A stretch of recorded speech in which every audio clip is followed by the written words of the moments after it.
Kolkata station থেকে কিন্তু আজকে 1 ঘন্টা লেটে ছেড়েছে, মানে 3টেই ছাড়ার কথা, সে জায়গায় 4টেই ছেড়েছে। টাইম হয়েছে ঠিক 4:56, আর এই মুহূর্তে কিন্তু নৈহাটি স্টেশন ছেড়ে আমরা এগিয়ে চলেছি। অসাধারণ ভিউ। এটা কিন্তু ওয়েস্ট বেঙ্গলের সবচেয়ে চওড়া ব্রিজ হতে চলেছে 6 লেনে।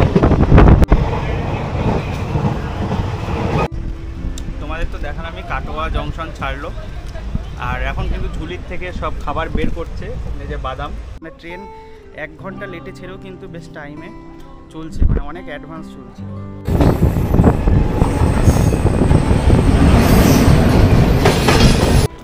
তো হ্যালো বন্ধুরা, আরও একটা নতুন দিন, আরও একটা নতুন জার্নিতে তোমাদের সকলকে স্বাগত। আর এবার কিন্তু আমরা সমুদ্র ছেড়ে চলেছি পাহাড়ের উদ্দেশ্যে। আর আজকে কিন্তু আমরা একটা স্পেশাল ট্রেনে যাচ্ছি 05640, ট্রেন নাম্বার হচ্ছে এটাই, শিলচর এক্সপ্রেস। এই ট্রেনে কিন্তু আমরা এনজিপি অবধি যাব। যদিও কলকাতা থেকে কিন্তু আজকে 1 ঘন্টা লেটে ট্রেনটা ছেড়েছে, আর আমরা কিন্তু নৈহাটি স্টেশন থেকে জার্নি করব। দেখো তোমাদের তো আগেই বললাম, কলকাতা স্টেশন থেকেই কিন্তু আজকে 1 ঘন্টা লেটে ছেড়েছে, মানে 3টেই ছাড়ার কথা, সে জায়গায় 4টেই ছেড়েছে। আর এখন দেখো ঘড়িতে টাইম 4:50, আর ট্রেন কিন্তু নৈহাটি স্টেশনে অলরেডি ঢুকছে।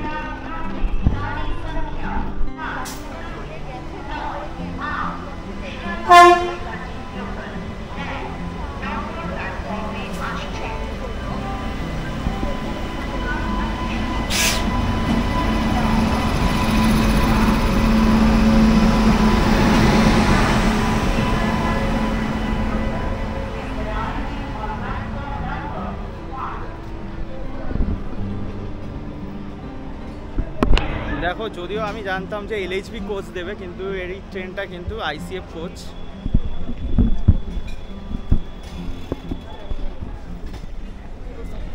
দেখো আমরা তো ট্রেনে উঠে গেছি, আর তোমাদের তো আগেই দেখালাম যে এটা আইসিএফ কোচ। আর এই মুহূর্তে দেখো টাইম হয়েছে ঠিক 4:56, আর এই মুহূর্তে কিন্তু নৈহাটি স্টেশন ছেড়ে আমরা এগিয়ে চলেছি।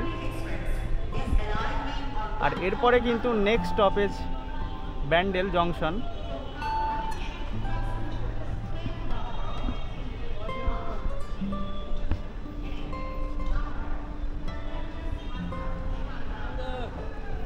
দেখো ট্রেন তো ছেড়ে দিল নৈহাটি জংশন থেকে, আর তার আগে তোমাদের কিছু ইনফরমেশান দিয়ে দিই। দেখো আমরা কিন্তু আজকে জার্নি করতে চলেছি নৈহাটি থেকে এনজিপি স্টেশন, আর নৈহাটি থেকে এনজিপির মাঝে কিন্তু টোটাল 10টা হল্ট আছে, আর টোটাল 570 কিলোমিটার কিন্তু আজকে আমরা জার্নি করতে চলেছি। আর এই ট্রেনটার টাইম 3:20 ছিল, মানে এনজিপি স্টেশনে। যদিও ট্রেন 1 ঘন্টা লেটে ছেড়েছে, এবার দেখা যাক এনজিপি আমরা কখন পৌঁছাই। তোমাদের কিছু ইনফরমেশান দিয়ে দিই। এই ট্রেনের স্লিপার কোচের ভাড়া পড়বে কিন্তু 425 টাকা কলকাতা থেকে এনজিপি অবধি। যারা থার্ড এসিতে জার্নি করবে তাদের কিন্তু 1160 টাকা করে পড়বে, আর যারা সেকেন্ড এসিতে জার্নি করবে তাদের কিন্তু 1645 টাকা করে পড়বে টিকিট প্রাইস।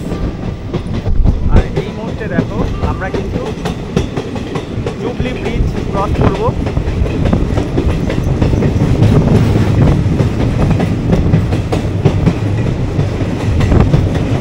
অসাধারণ ভিউ।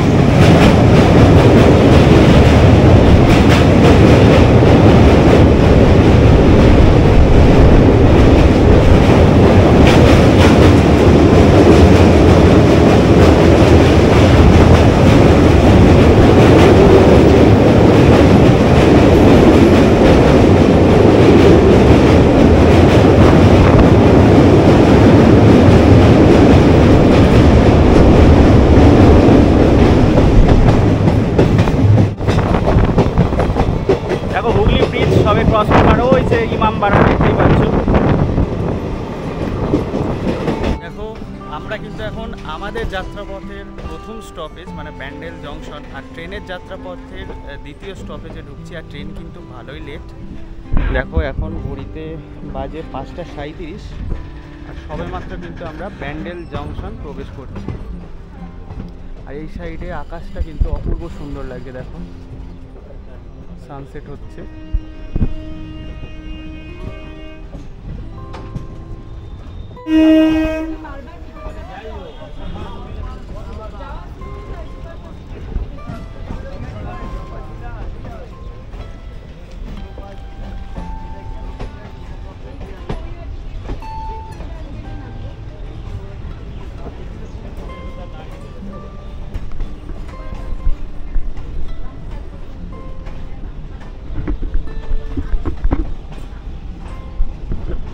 তো দেখো আমরা কিন্তু যাত্রাপথের আমাদের যাত্রাপথের ফার্স্ট স্টপেজ মানে ব্যান্ডেল জংশন এসে উপস্থিত হলাম। আর ও দেখো ভেতরে বসে রয়েছে।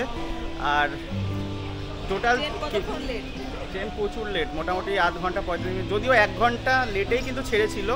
কিছুটা মেকআপ করেছে, আবার ব্যান্ডেলের আগে অনেকক্ষণ দাঁড়িয়েছিল, প্রায় 20 থেকে 25 মিনিট, তাই না? নইলে কিন্তু মেকআপ হয়ে যেত। আর আমরা কিন্তু মানে এই ট্রেনটা কিন্তু যাত্রাপথে 44 কিলোমিটার পাড়ি দিয়েছে। আর আমরা যেহেতু নৈহাটি জংশন থেকে উঠেছি, আমরা কিন্তু মোটামুটি 10 কিলোমিটার পাড়ি দিলাম।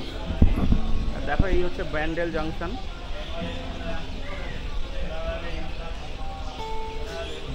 তো দেখো ব্যান্ডেল জংশন তো আমাদের ছেড়ে দিল ট্রেন। আর এরপরে কিন্তু ট্রেন ডাইরেক্ট কাটোয়া জংশনে গিয়ে হল্ট করবে। আর এই হচ্ছে দেখো ব্যান্ডেল জংশন। এই ট্রেনটা কিন্তু আজকে 5 নম্বরে দিয়েছিল। দেখো 5 নম্বর স্টেশন দিয়ে ছেড়ে চলে যাচ্ছে। দেখো ট্রেনটা কিন্তু 5:42-এ ছেড়ে চলেছে। দেখো 5:42 বাজে। এই ব্যান্ডেল জংশনেই কিন্তু 4:48-এ টাইম ছিল। ট্রেন মোটামুটি 53 মিনিট লেটে চলছে।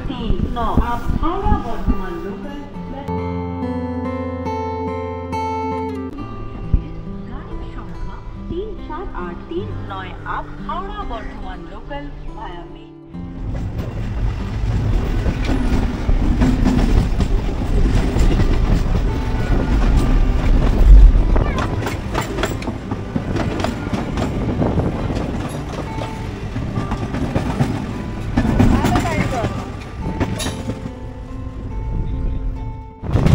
দেখো এটাই কিন্তু কল্যাণী এক্সপ্রেস ওয়ে কানেক্টর। দেখো কাজ চলছে। এটা কিন্তু ওয়েস্ট বেঙ্গলের সবচেয়ে চওড়া ব্রিজ হতে চলেছে 6 লেনের।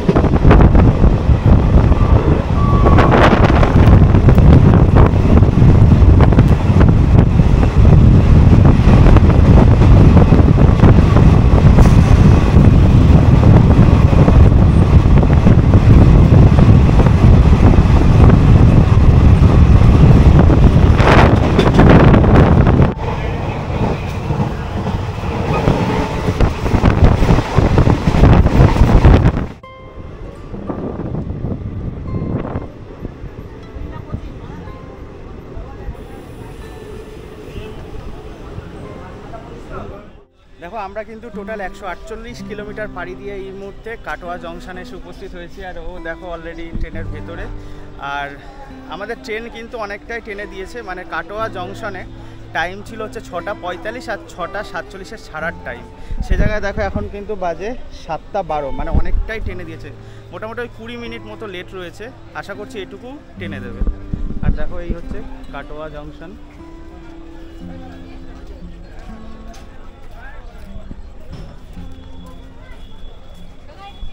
দেখো এরপরে কিন্তু আমাদের ট্রেন ডাইরেক্ট দাঁড়াবে আজিমগঞ্জে। আর আজিমগঞ্জে টাইম হচ্ছে রাত 8টায়। দেখা যাক ট্রেন কতটা মেকআপ দেয়। ট্রেন কিন্তু হর্ন দিয়ে দিয়েছে। দেখো এখন কিন্তু ডট 7:15 বাজে। আর আমাদের ট্রেন কিন্তু এখন কাটোয়া জংশন ছেড়ে দিল।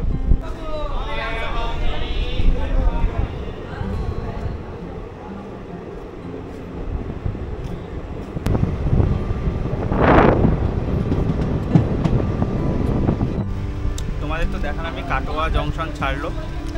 আর এখন কিন্তু ঝুলির থেকে সব খাবার বের করছে, এই যে বাদাম। আর যদিও সন্ধেবেলা চা খাবো ভাবলাম, এখনো পর্যন্ত চায়ের মানে ওর পছন্দ হয়নি। চা নিয়ে এসেছিল অনেকেই, পছন্দ হয়নি, ওর জন্য চা কেনা হয়নি। তো চলো এরপরে তো একবারে আজিমগঞ্জে তোমাদের সাথে কথা হবে।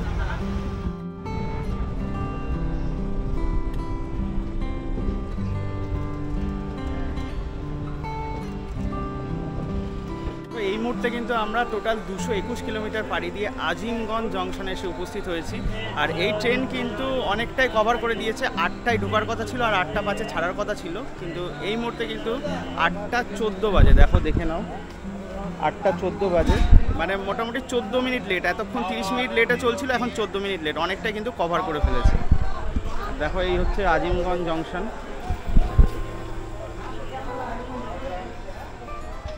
তো বললামই এই আজিমগঞ্জ জংশনে 5 মিনিটে হল্ট দেওয়ার কথা। সেই জায়গায় দেখা যাক কতক্ষণ হল্ট দেয়, যেহেতু ট্রেন লেট। আর এরপরে কিন্তু আমরা মানে আমাদের ডাইরেক্ট কথা হবে জঙ্গিপুর রোডে। এখন টাইম আপডেট তোমাদের দেখিয়ে দিই, 8:23 বাজে ডট। আর দেখো আমরা কিন্তু এখন আজিমগঞ্জ ছেড়ে এগিয়ে চলেছি। আর নেক্সট স্টপেজ তো তোমাদের বললামই, জঙ্গিপুর রোড।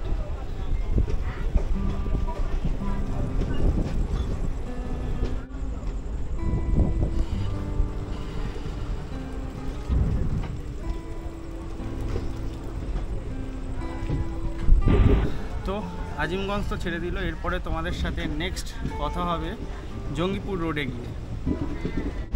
দেখো এখন কিন্তু খেতে বসে গেছে, আর বাড়ি থেকে মামনি খাবার দিয়ে দিয়েছিল, এই যে প্লাস্টিক, সেই প্লাস্টিক তোমরা তো দেখেইছো। আর আজকে হচ্ছে আমাদের নিরামিষ, আজকে শুক্রবার, সমস্ত কিছু নিরামিষ খাবার এখানেও খাচ্ছ, আবার খেয়ে নিই তারপরে আমি খাবো। এখানে দিয়েছিল ডাল, আর এখানে আছে সব রকমের সবজি। ও তো সব কিছু বলেই দিল। অ্যাকচুয়ালি এটা বাড়ির থেকে নিয়ে এসেছি আমরা, মানে ট্রেনের খাবার যতটা অ্যাভয়েড করা যায়। বাড়ির খাবারের সাথে কি ট্রেনের খাবারের তুলনা হয়? বাড়ির খাবার। তো আজকে যেহেতু নিরামিষ, ও বলেই দিল। আমরা ভাত নিয়ে এসেছিলাম, তার সাথে ডাল আর কিছু ভাজা। এই দিয়ে আজকে ভাজা, তারপরে পাঁপড় ভাজা আছে, 2 রকম তরকারি আছে, মানে অনেক কিছুই রয়েছে আর কি। এই দিয়ে আজকে আমরা ডিনার সারবো। দেখো এই মুহূর্তে কিন্তু আমরা জঙ্গিপুর রোডে এসে উপস্থিত হয়েছি। আর এখানে কিন্তু অনেক অ্যাডভান্স ঢুকিয়েছে, মানে এখন দেখো ঘড়িতে বাজে 9:02, 8:54-তে ঢুকিয়ে দিয়েছে। আর আমি কিন্তু এখন স্টেশনে বসে রয়েছি। আর ট্রেন কিন্তু 9:14 ঢোকার কথা ছিল, আর 9:16 ছাড়ার কথা ছিল। সেই জায়গায় কিন্তু এতটা অ্যাডভান্স ঢুকিয়ে দিল, যেখানে কলকাতার থেকে কিন্তু প্রায় 1 ঘন্টা লেটে ছেড়েছিল। এটাই বেশ ভালো লাগলো, মানে ট্রেন 1 ঘন্টা লেটে ছেড়েও কিন্তু বেশ টাইমে চলছে, মানে অনেক অ্যাডভান্স চলছে। এখনও 9:16-তে ট্রেন ছাড়বে। দেখো ঘড়িতে ডট 9:16, আমাদের কিন্তু এখন জঙ্গিপুর রোড ছেড়ে দিল। আর স্টেশনে যদিও কারেন্ট নেই, দেখো পুরো অন্ধকার, সামনে টর্চ মারছে আরপিএফ। দেখো কে বলবে 1 ঘন্টা লেট থেকে একদম অ্যাডভান্স ঢোকালো, প্লাস পাঞ্চুয়াল টাইমে ছেড়ে দিল। দেখো বলতে বলতে কারেন্ট কিন্তু এসছে।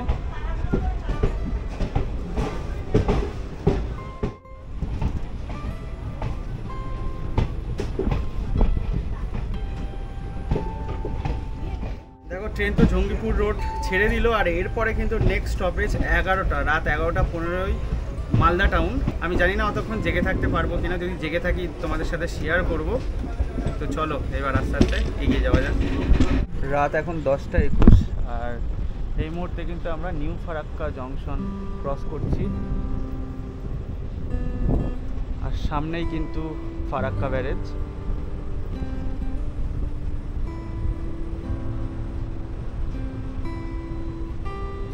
স্টেশন একদম শুনশান।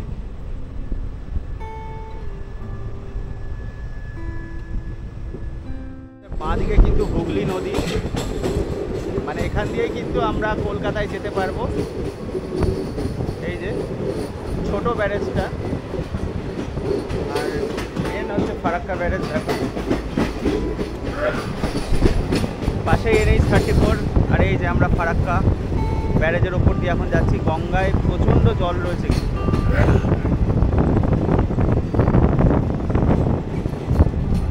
কিন্তু অন্ধকারে তোমাদেরকে শেয়ার করতে পারছি না। কয়েকটা গেট খোলা রয়েছে।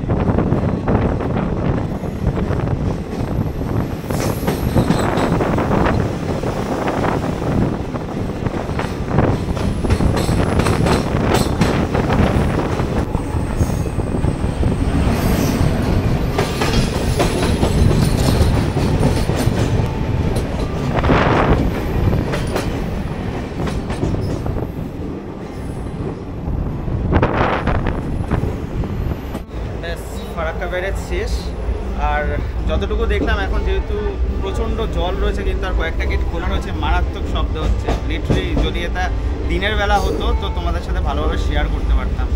তো যাই হোক, ফারাক্কা তো তোমাদেরকে শেয়ার করলাম। মনে হয় না এরপরে আর কিছু শেয়ার করতে পারবো, কারণ একটু ঘুমোতে হবে, কারণ ভোর 3:20-তে কিন্তু আবার NGP আমাদের নামতে হবে। তো যাই হোক, আবার তোমাদের সাথে কথা হবে সকালে।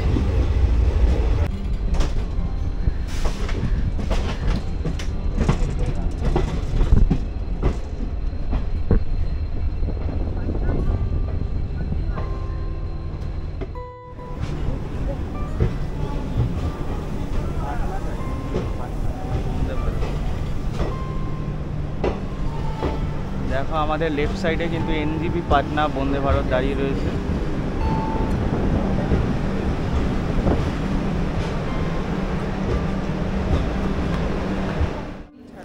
তো গুড মর্নিং বন্ধুরা, আমরা কিন্তু এখন এনজিপি স্টেশন মানে এনজিপি জংশনে এসে উপস্থিত হয়েছি।